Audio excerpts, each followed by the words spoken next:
Chapter number 3 आज हमने start करना है, जिसका नाम है बायोडाइवर्सिटी।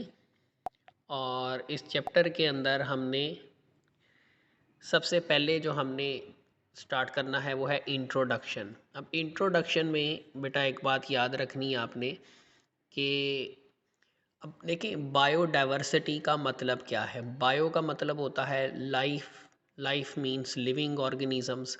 और डाइवर्सिटी का मतलब होता है वैरायटी, मुख्तलिफ इकसाम, वैरायटी ऑफ लिविंग ऑर्गेनिजम्स। हम अपने आसपास अगर देखें तो हमें अपने इर्द गिर्द बहुत सारी वैरायटी के लिविंग ऑर्गेनिजम्स, मुख्तलिफ़ किस्म के प्लांट्स, मुख्तलिफ़ किस्म के एनिमल्स हमें मिलते हैं। तो ये जो वैरायटी ऑफ लाइफ है, ये जो वैरायटी ऑफ लिविंग ऑर्गेनिजम्स हमारे इर्द गिर्द मौजूद है, इसको हम कहते हैं बायोडाइवर्सिटी। अच्छा बेटा, यहाँ पर अब ये फर्स्ट लाइन में एक एमसीक्यूज़ बड़ा इंपॉर्टेंट है, जिसमें बताया गया है कि at least 10 million kinds of organisms inhabit on earth. तकरीबन 10 मिलियन के करीब जो हैं मुख्तलिफ़ इकसाम के ऑर्गेनिजम्स जो हैं वो ज़मीन पर पाए जाते हैं। बेटा ये याद रखना, ये एमसीक्यूज़ के लिए इम्पॉर्टेंट है कि हमारी ज़मीन पर कितनी इकसाम के ऑर्गेनिजम्स पाए जाते हैं। तो एटलीस्ट 10 मिलियन ऑर्गेनिजम्स जो हैं वो हमारी ज़मीन पर रहते हैं। अच्छा, उसके बाद बेटा हम मेन टॉपिक की तरफ आते हैं कि बायोडाइवर्सिटी होती क्या है। तो जैसा कि नाम से ही ज़ाहिर है कि जो लफ्ज़ बायोडाइवर्सिटी है, it has been derived from two words. ये दो वर्ड से बना है। एक हमारे पास बायो है और दूसरा हमारे पास डाइवर्सिटी है।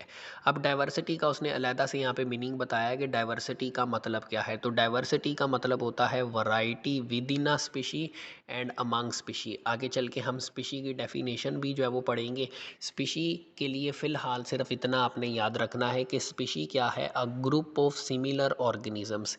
एक जैसे ऑर्गेनिजम्स को हम स्पीशी का नाम देते हैं। जैसे तमाम ह्यूमन बींग्स एक जैसे हैं, तो ह्यूमन बींग्स जो हैं वो क्या हैं, they are called one species. इसी तरह तमाम कैट्स एक जैसी हैं, तो कैट्स क्या हैं, they are include in one species. तो डाइवर्सिटी का मतलब है स्पीशीज़ के दरमियान और स्पीशी के अंदर मौजूद जो है वो वैरायटी है। तो मेन डेफिनेशन बायोडाइवर्सिटी की क्या होगी, बायोडाइवर्सिटी इज़ अ मैयर। अच्छा, मैयर से मुराद यहाँ पर है study, study of variety of organisms present in different ecosystems. मुख्तलिफ़ इकोसिस्टम्स में, मुख्तलिफ़ इलाकों में पाए जाने वाले मुख्तलिफ़ वैरायटी के, मुख्तलिफ़ इकसाम के ऑर्गेनिजम्स की जो स्टडी है उसको हम कहते हैं बायोडाइवर्सिटी। देखिए मैंने आपको, अगर आप यहाँ पे टाइटल पेज पे देखें जिसको मैं सर्कल कर रहा हूँ, तो बायोडाइवर्सिटी का मतलब मैं हमने पहले ही पढ़ लिया था कि variety of living organisms.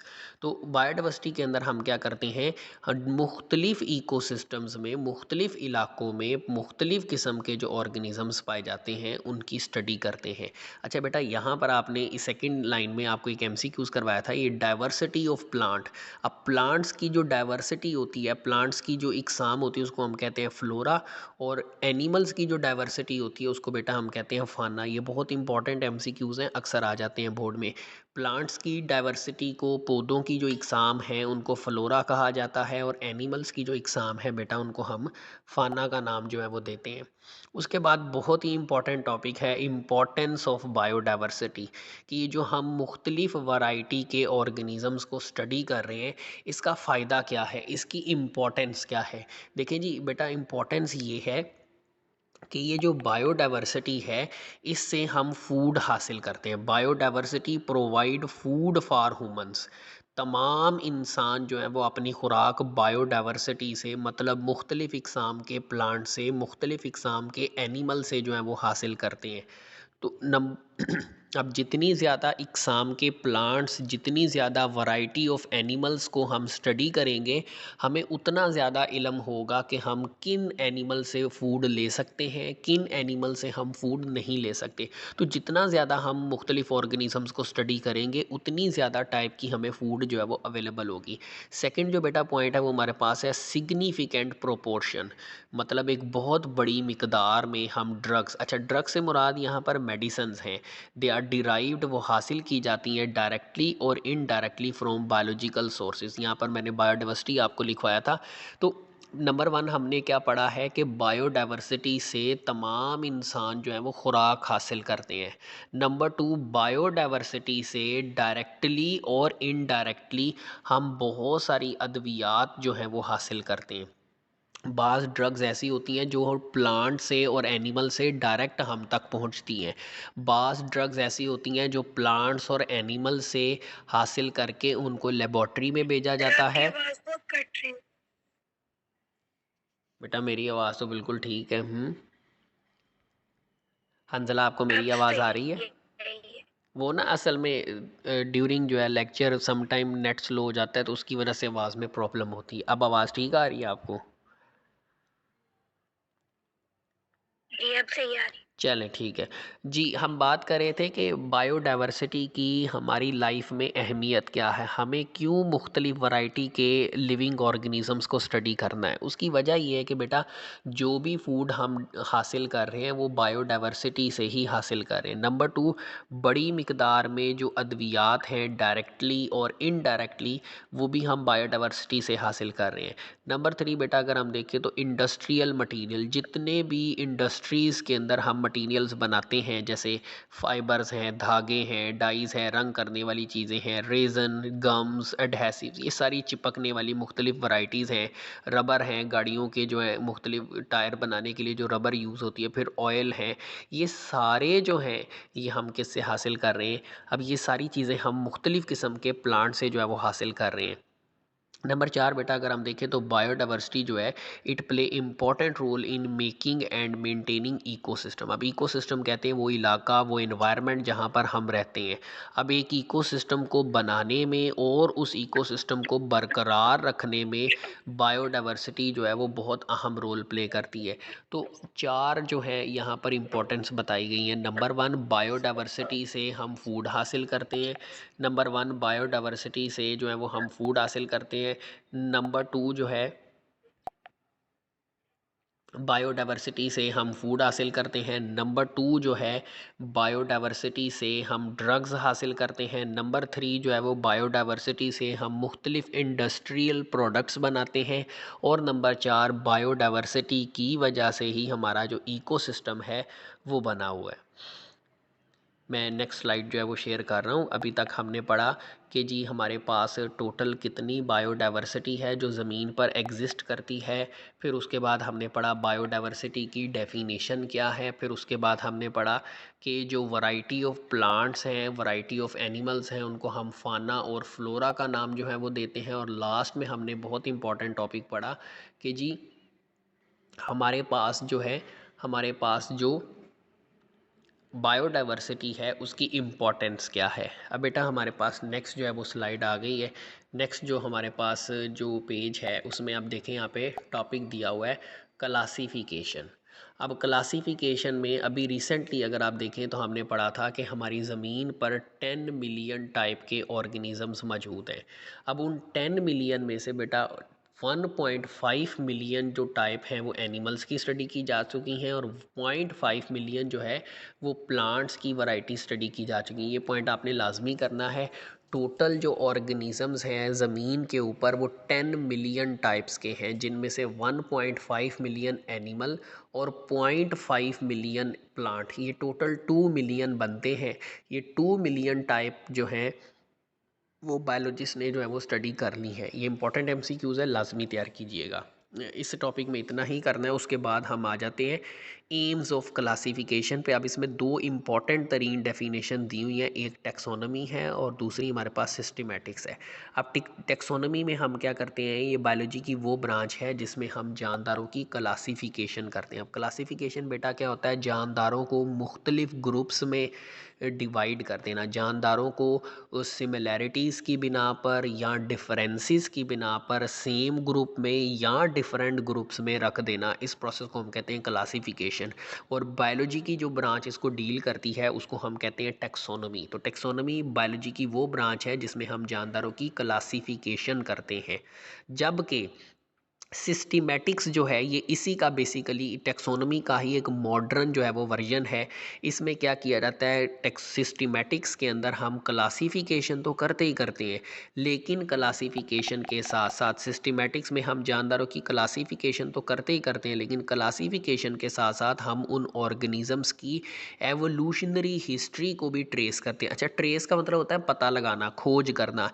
Evolutionary history कहते हैं इर्तकाई रिश्ता, मतलब कि हम ये देखने की कोशिश करते हैं कि क्या ये जो ऑर्गेनिज़म्स हैं जिनकी हम क्लासिफिकेशन करने जा रहे हैं, क्या ये जो ऑर्गेनिज़म्स हैं क्या माजी के अंदर हिस्ट्री माजी के अंदर, पास्ट के अंदर इनका आपस में कोई लिंक रहा है, इनका कोई आपस में रिलेशन रहा है या नहीं रहा। इसको कहते हैं एवोल्यूशनरी हिस्ट्री। क्योंकि जिन ऑर्गेनिज़म का पास्ट के अंदर आपस में कोई ना कोई रिलेशन होगा, अल्टीमेटली उन ऑर्गेनिजम्स के अंदर सिमिलैरिटीज़ भी होंगी, और जब सिमिलैरिटीज़ होंगी तो क्लासिफिकेशन में हम क्या करेंगे, उन ऑर्गेनिजम्स को सेम ग्रुप में रखेंगे। जैसे बेटा इसकी एग्जांपल मैं अगर आपको दूं तो जितने भी बर्ड्स हैं, अब देखा जाए तो तमाम बर्ड्स एक दूसरे से मुख्तलिफ हैं, लेकिन यहीं पर अगर हम देखें तो तमाम बर्ड्स के अंदर बहुत सारी चीज़ें जो है वो सिमिलर भी हैं। जैसे उनके विंग्स हैं, उन ठीक है, अब वो फ्लाई करते हैं, फिर उनकी बीक चूंच होती है, वो सारे जो हैं ज़्यादातर एग लेइंग करते हैं, अंडे देते हैं। अब ये सारी जो सिमिलैरिटीज़ हैं ये इस बात की तरफ इशारा कर रही हैं, और एक्सपेरिमेंट से भी ये चीज़ें प्रूफ हो चुकी हैं कि तमाम बर्ड्स बज़ाहिरी तो हमें एक दूसरे से मुख्तलिफ नज़र आते हैं, लेकिन माजी के अंदर इनके जो एंसेस्टर्स थे, आप कह लें सिंपल मायने में कि इनके जो पेरेंट्स थे वो एक ही थे। वक्त के साथ साथ ये एक दूसरे से जो है वो मुख्तलिफ होते चले गए, लेकिन इसके बावजूद हमें उनमें सिमिलैरिटीज़ नज़र आ रही हैं, क्योंकि उनका एवोल्यूशनरी हिस्ट्री जो है वो सेम है। उनका जो माजी के अंदर जो रिलेशन है वो आपस में रहा है। इसी वजह से बेटा तमाम बर्ड्स डिफरेंट होने के बावजूद भी हमने क्लासिफिकेशन के दौरान क्या किया है, तमाम बर्ड्स को एक ही ग्रुप के अंदर रखा है। तो मैं दोबारा रिवाइज करता चलूँ, टेक्सोनोमी में हम क्या करते हैं, बायोलॉजी की वो ब्रांच जिसमें सिर्फ जानदारों की क्लासिफिकेशन करते हैं, जबकि सिस्टीमैटिक्स में हम जानदारों की क्लासिफिकेशन के साथ साथ उनकी एवोल्यूशनरी हिस्ट्री को भी जो है वो ट्रेस करते हैं।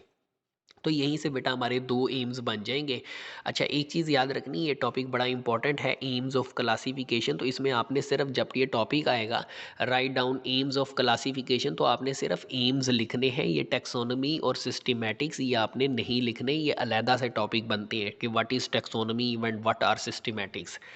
तो क्लासिफिकेशन के दो मकसद हैं। एक तो अभी हमने पढ़ा to find evolutionary history among organisms, कि हम ऑर्गेनिजम्स के दरमियान जो एवोल्यूशनरी रिलेशन है, जो एवोल्यूशनरी हिस्ट्री है उनकी, वो फाइंड कर सकते हैं। दूसरा टू डिटरमिन सिमिलैरिटीज़, हम सिमिलैरिटीज़ पता लगा सकते हैं, हम ये डिफरेंसेस पता लगा सकते हैं। ज़ाहिर सी बात है, जब हम जानदारों की क्लासिफिकेशन करते हैं तो हम एक ग्रुप के अंदर जो जानदार रखते हैं वो सिमिलर रखते हैं, और मुख्तलिफ ग्रुप्स में जो जानदार रखते हैं वो डिफरेंट रखते हैं। तो जब हम जानदारों की क्लासिफिकेशन कर देंगे तो एक ग्रुप में जो ऑर्गेनिजम्स मौजूद हैं इसका मतलब है वो सारे सिमिलर हैं, मुख्तलिफ ग्रुप्स में जो ऑर्गेनिज्म है इसका मतलब है वो सारे डिफरेंट है। तो क्लासिफिकेशन करने के दो फ़ायदे होंगे, एक तो हमें पता चल जाएगा कि ऑर्गेनिजम्स कौन से सिमिलर हैं और कौन से डिफरेंट है, जिससे उनको स्टडी करना जो है वो आसान हो जाएगा। और दूसरा हम ये पता लगा लेंगे कि ऑर्गेनिजम्स के दरमियान एवोल्यूशनरी हिस्ट्री मौजूद है या नहीं है। आम तौर पर एक ग्रुप के अंदर जो ऑर्गेनिजम्स रखे होते हैं, चूँकि उनकी एवोल्यूशनरी हिस्ट्री सेम होती है, तो इसीलिए ही उनको एक ग्रुप के अंदर जो है वो रखा जाता है। नेक्स्ट बेटा ये टॉपिक है बेसिस ऑफ क्लासिफिकेशन। अब सवाल ये है कि जब हम जानदारों की क्लासिफिकेशन करते हैं तो किस बुनियाद पर करते हैं। तो मैंने बेटा इसमें 3 पॉइंट्स आपको लिखवाए थे। एक मैंने लिखवाया था आपको एक्सटर्नल स्ट्रक्चर, हम जानदारों का एक्सटर्नल स्ट्रक्चर जो है वो देखते हैं और उसके बाद तय करते हैं कि उनको सेम ग्रुप में रखना है या डिफरेंट ग्रुप में रखना है। नंबर 2, फिर उसके बाद साइंटिस्ट जो हैं उन्होंने इंटरनल स्ट्रक्चर को यूज़ करना शुरू कर दिया। शुरू शुरू में जो साइंटिस्ट थे वो एक्सटर्नल स्ट्रक्चर में चीज़ें सिमिलैरिटी और डिफरेंसेस को मद्देनज़र रखते हुए को बुनियाद बनाकर क्लासिफिकेशन करते थे। फिर आहिस्ता आहिस्ता साइंसदानों ने ऑर्गेनिजम्स की इंटरनल स्ट्रक्चर को बुनियाद बनाकर क्लासिफिकेशन करना शुरू कर दी। लेकिन आज की जो मॉडर्न क्लासिफिकेशन है उसमें क्या किया जाता है बेटा, ऑर्गेनिजम्स का डीएनए जो है वो कंपेयर किया जाता है, क्योंकि डीएनए वो मटेरियल है जो एक जनरेशन से दूसरी जनरेशन में जो है वो एंटर होता है। लिहाजा एक जनरेशन से दूसरी जनरेशन में एंटर होता है। लिहाजा ऑर्गेनिज़म्स का अगर तो ऑर्गेनिज़म एक ही ग्रुप से बिलोंग करते होंगे तो उनका डीएनए भी लगभग जो है वो सेम होगा। तो आज अगर हमें दो नए ऑर्गेनिज़म्स मिलते हैं और हमें उनकी क्लासिफिकेशन करनी पड़ती है तो हम उनका डीएनए कंपेयर करेंगे। अगर तो उनका डीएनए सेम आ जाता है तो हम उनको एक ग्रुप में रख देंगे, वगरना हम उनको डिफरेंट ग्रुप्स के अंदर जो है वो रख देंगे।